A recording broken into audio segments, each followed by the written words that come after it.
In professional wrestling, there have been countless amounts of names who have made their way to television screens, and after their debut match, we pretty much wonder how that person will do success-wise within the first 12 months of their career in WWE.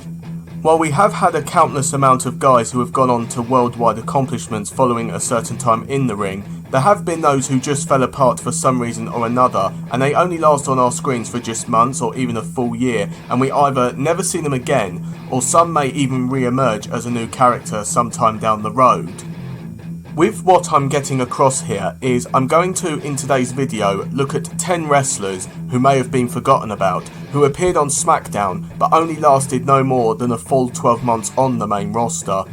This will be done in no particular order, and I will be going over how I felt their debuts went, how long they lasted on screen, briefly talk about certain topics or storylines during their time on TV, their total number of televised bouts, and if, in my own opinion, they had potential had they not been removed from TV. Please do keep in mind, this video is not about taking jabs at any of them and saying that they were all failures from the second they came to television. It's just to look at them and, in my own personal opinion, if they had potential for the future had they been kept around longer in WWE.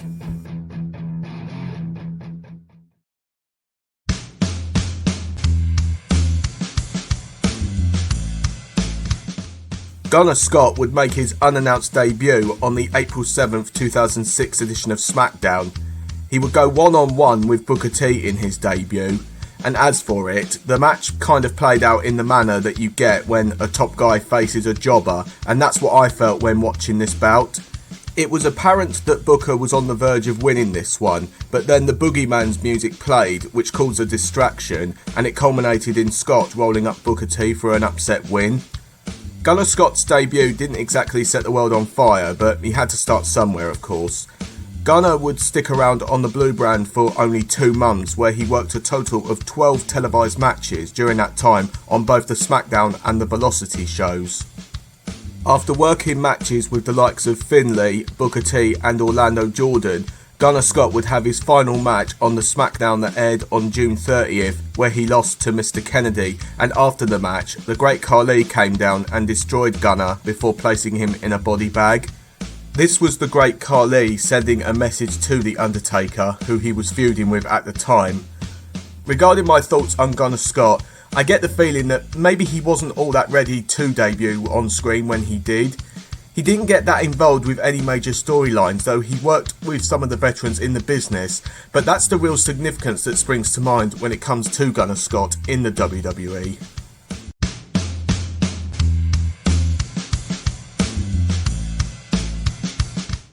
Kazani we now look at. Regarding this guy's time on TV, it's a case of close your eyes and you'll have missed it all. By October 2008, vignettes began airing, hyping up the debut of Kazani, who spoke in something called Carney Talk, which is some kind of private language, while he was shown to be at a circus or a carnival. In each of the vignettes that aired, he would start off by saying, "My name is Kazani," and then spoke different sayings in this private language before saying, "My name is Kazani" again, to end the skit whilst looking at the camera with a bit of a creepy look as well. Looking back at the vignettes, I wasn't sure what the character was trying to get across or tell us during any of the skits at all. Kazani made his debut on the January 2nd, 2009 edition of SmackDown in a match against Montel Vontavious Porter. He did get a decent reaction from the crowd when he walked out during his entrance, and the match was quite alright, all things considered. But the only problem with it was there were fans chanting for MVP during the bout, as this was when MVP was on a losing streak and was slowly turning babyface. Kazani would win the bout following an admittedly awesome double arm DDT rolled into a pinning position. After his debut, Kazani would only wrestle one more televised match, and that was on SmackDown's February 6th episode in a Battle Royal, where the winner would qualify for the Elimination Chamber match for the WWE title at the Chamber pay-per-view. Kazani got eliminated early in the bout by the Brian Kendrick, and then the character of Kazani would end up getting released the following month. Now, I feel Kazani would have made a great part in the mid-card, and who knows, maybe he could have introduced us to some kind of gimmick match related to the carnival had WWE kept him much longer.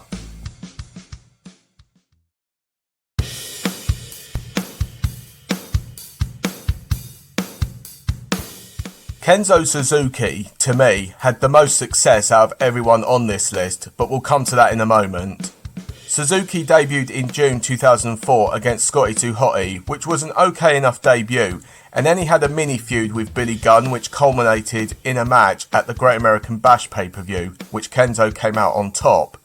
The success Kenzo had when he was in WWE was when he formed a tag team with Rene Dupree, and the duo ended up winning the WWE Tag Team Championship from Paul London and Billy Kidman on the September 9th 2004 edition of SmackDown. The duo held the titles for around 3 months, where they were defeated by Rob Van Dam and Rey Mysterio in December that same year. Following this, in early 2005, he did get a few opportunities to challenge for the United States Championship, but he was unsuccessful in those matches against then champion John Cena. After he entered the 2005 Royal Rumble and working 33 televised bouts on the main roster, Kenzo Suzuki's last televised match occurred on the February 26th edition of WWE Velocity, where he lost to Booker T. Kenzo was drafted to the Raw brand but never made an appearance on the show, and he was eventually released in July 2005. Like Kazani, I feel Kenzo Suzuki would have also had a successful mid-card tenure had he been given more time to evolve in the ring, along with placing him in prominent storylines, as I feel that besides holding the tag team titles, Kenzo didn't seem to be included in any kind of storylines during his time on the main roster.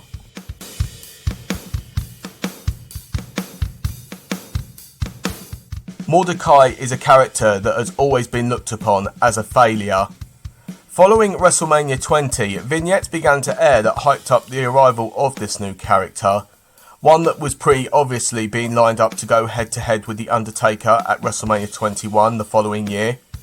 After weeks of the vignettes, Mordecai would make his debut at the 2004 Judgment Day pay-per-view in a match against Scotty 2 Hotty. Mordecai came out for his entrance, which did look interesting, I must admit, all things considered, and once in the ring, he and Scotty 2 Hotty worked a short bout. The debut was above average, and Mordecai did appear to work a slower pace during the match, but I'll give the man credit, he did try to make a good first impression here. Mordecai won with a crucifix powerbomb, which, in a way, I felt was a good choice for a finisher for this character. Following this, Mordecai was mainly involved in beating down guys in the ring, which came across as a bit strange and a bit random, if I'm honest. He did get to cut a promo in the ring, which was again okay. The part that, for me, ended Mordecai's time on TV was when he was seen randomly brawling with Hardcore Holly backstage. That was really kind of out of character, if you like. And this was done to set up Mordecai's next match for the Great American Bash against Hardcore Holly. This pay-per-view match between the two was underwhelming. They had a 6-minute bout and fans were not getting into it at all. And I get why. Mordecai won this match, but I did like how it ended where Mordecai reversed Hardcore Holly's attempt at an Alabama slam into a crucifix powerbomb. That was the only cool moment of the match to me. On the SmackDown following the Bash pay-per-view, Mordecai worked his final match against Rey Mysterio, and unlike his other 2 matches on the main roster, Mordecai ended up losing the bout to Mysterio, and the character was never seen again afterwards. So with just 3 televised matches during only a 6-week tenure on the SmackDown brand, give or take, Mordecai never managed to get off the ground. I felt had he been used more properly within creative and worked more matches, then yeah, I think the character could have been established as a mainstay on WWE television.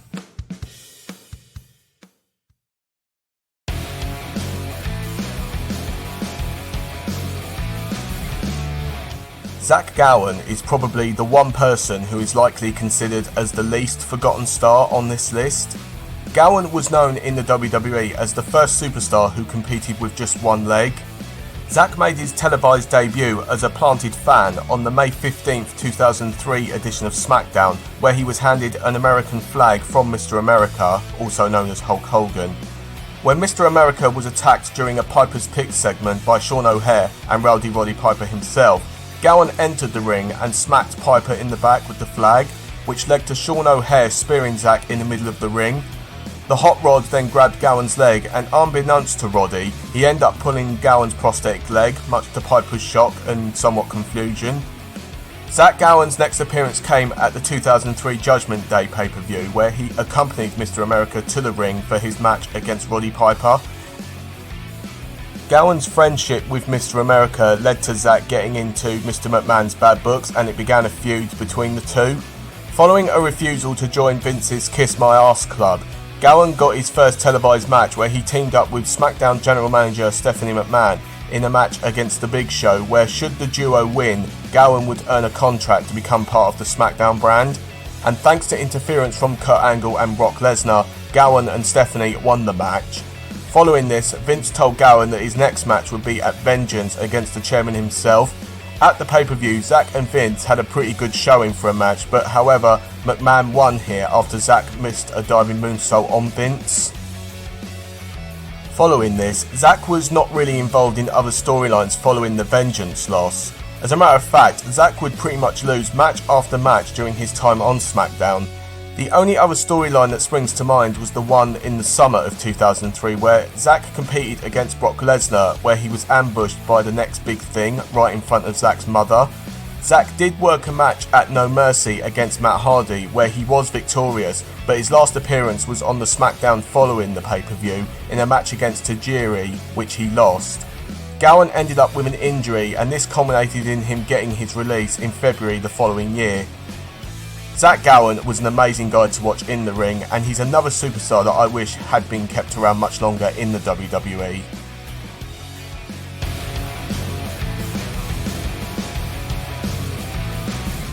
Sylvester Takai debuted in July of 2006, where he was partnered alongside Elijah Burke, who was also sort of his spokesman. Takai took on Matt Hardy in his debut match, where he used some of his mixed martial arts background in the bout. And most of the contest saw Sylvester perform submission holds, takedown holds and clubbing blows. There were a couple of suplexes from him, but most of the match had mainly variations of holds, and Matt Hardy only managed to get offense on Takai at this point in the corner, but it ended quickly. Takai won the match with a sort of armbar and shoulder submission hold. His debut, to me, didn't meet my expectations, and it just didn't come across too well. Sylvester Takai only worked 5 televised matches whilst on SmackDown, mainly beating jobbers and lower tier competitors.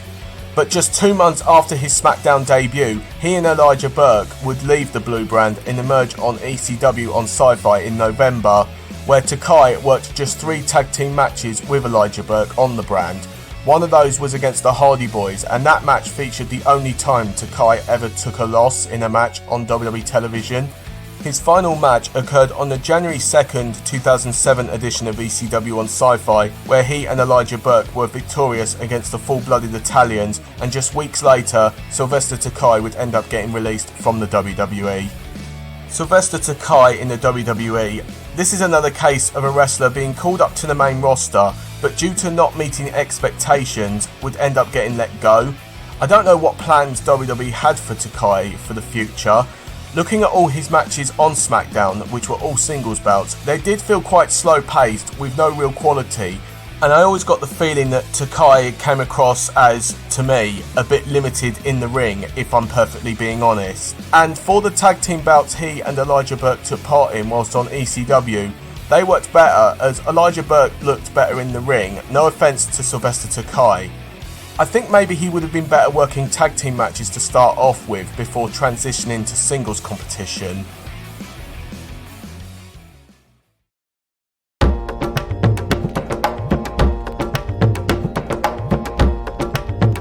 Luther Reigns is actually a name I can't forget when it comes to wrestling, as he was involved in the very first match I ever witnessed, which led to me becoming a fan of professional wrestling, and that match was his one with The Undertaker at the No Way Out pay-per-view in 2005. Luther Reigns, whilst not winning any championships, did have quite a run on SmackDown. He would debut as an assistant to then SmackDown General Manager Kurt Angle, which is what he was involved in for the majority of his time on the Blue brand. His in-ring debut against Funaki seemed standard for a squash match, and whilst associated with Kurt Angle, he would also team up with Mark Jindrak quite a lot. Reigns did have matches with notable names such as The Big Show, John Cena, Eddie Guerrero, and of course The Undertaker.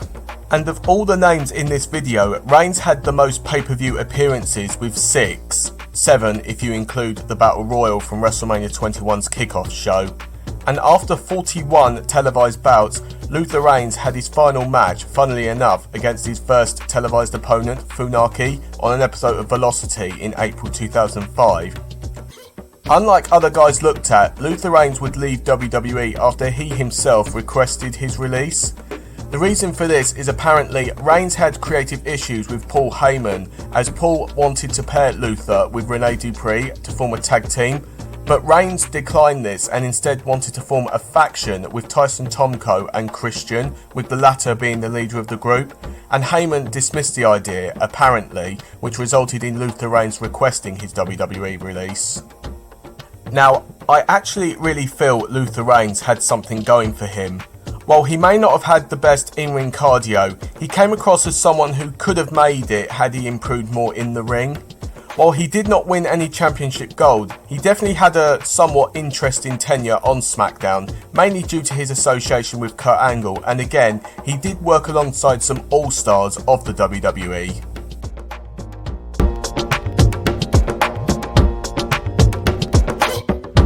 Eric Escobar debuted in late 2009 with Vicky Guerrero as his manager.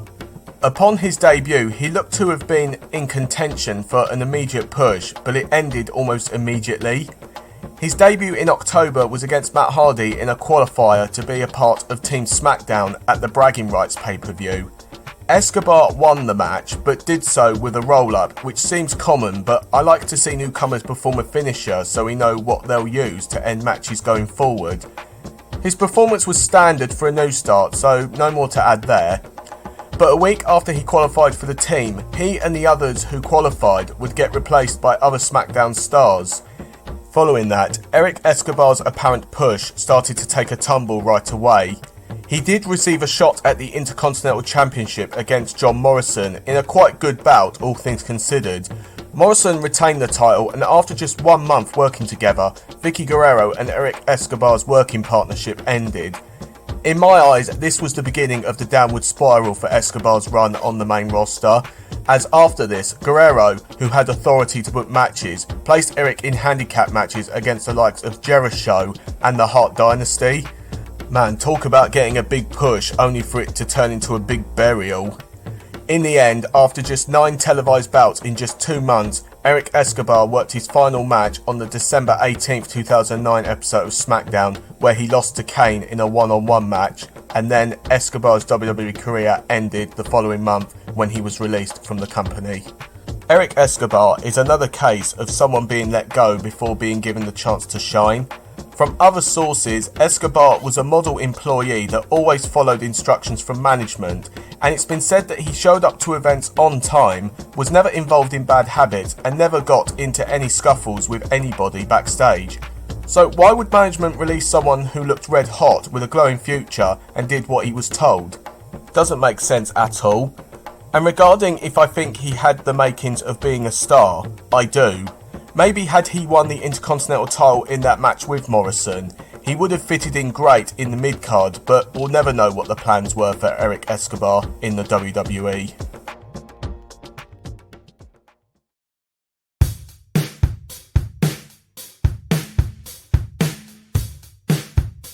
The Gemini were real-life twins who debuted in January of 2006 as sort of henchmen/proteges for Simon Dean. They were brought in to take on the duo of Brian Kendrick and Paul London. Their first move involved what I think looked botched. London and Kendrick dived over the top, and both the twins, I think, were both supposed to catch London and Kendrick together, but Paul London maybe dived too high, and he and the Gemini twin ended up on the floor, and following that, the twin no-sells the move, and both men ran their opponents together. That fall to the floor, to me, looked like it wasn't meant to happen. Once in the ring, London and Kendrick did not stand a chance, and the Gemini looked really dominant. They just threw the two men all over the mat, and they did look impressive, I have to admit.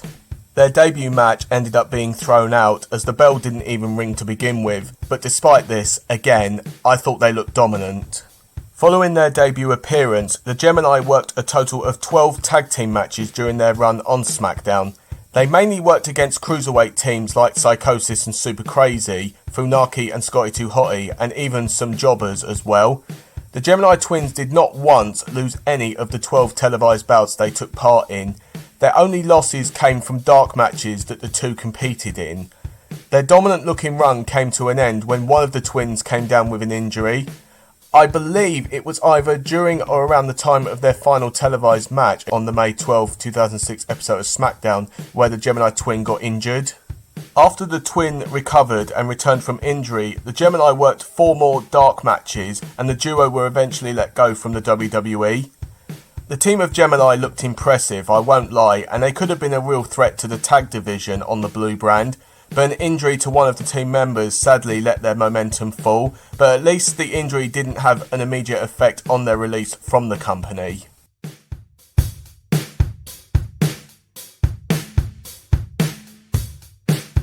Jesus was brought to the blue brand as a bodyguard character for then United States champion Carlito in a bit of a bizarre storyline that also involved John Cena.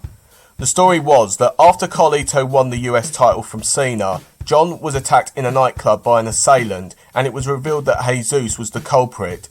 Just 2 things I want to mention regarding all this. The nightclub incident was done to write John Cena off TV for a few weeks as he had to film scenes for the movie The Marine that he was due to star in. And WWE producer Bruce Pritchard had stated that ECW alumni New Jack was the original choice for Cena's attacker, but that never went ahead of course. When Cena returned, he reclaimed the United States title from Carlito, but after the bout, Jesus attacked Cena with John's own chain, and over the next few weeks he continued to use the chain to attack Cena. Jesus would only work 3 matches whilst only being on television for around a month or so. Following a no contest with Charlie Haas the week prior, Jesus and Haas worked a street fight that was over in under a minute, and the only offense Jesus gave was just this: hitting Charlie Haas in the back of the head with Cena's chain, and the referee ruled Charlie unconscious. So, a very bad in-ring debut here, though technically this was his second recorded bout. Jesus had his 3rd and final on-screen match in another street fight at the 2004 Armageddon pay-per-view against John Cena, which was for the US title.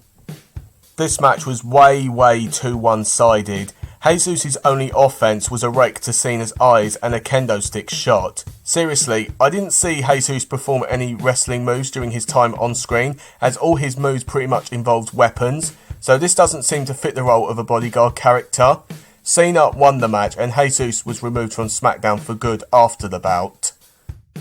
Following this, Jesus ended up with an injury at a house show and eventually he was let go from WWE in April 2005. He did make a one-time return on an episode of Sunday Night Heat in November 2007 where he wrestled under his real name Aaron Aguilera against Ron Simmons, a match that he lost. Jesus definitely had no proper stand-in regarding his time on SmackDown. It seemed he was just brought to TV for a short storyline, put over someone on pay-per-view and then disappear as soon as, and that unfortunately led the guy nowhere, I'm sorry to say. And so that was a look back at 10 superstars who arrived on SmackDown only to turn around and be sent packing almost immediately. While there have been some names that I didn't look at, I may do another one of these videos looking at guys who briefly appeared on WWE television. Looking back at those looked at in this video, there were, I felt, some potential for some of them and their TV time and in-ring work was fine, while others were just unfortunate during their on-screen tenures, and it does kind of make you feel sorry for them.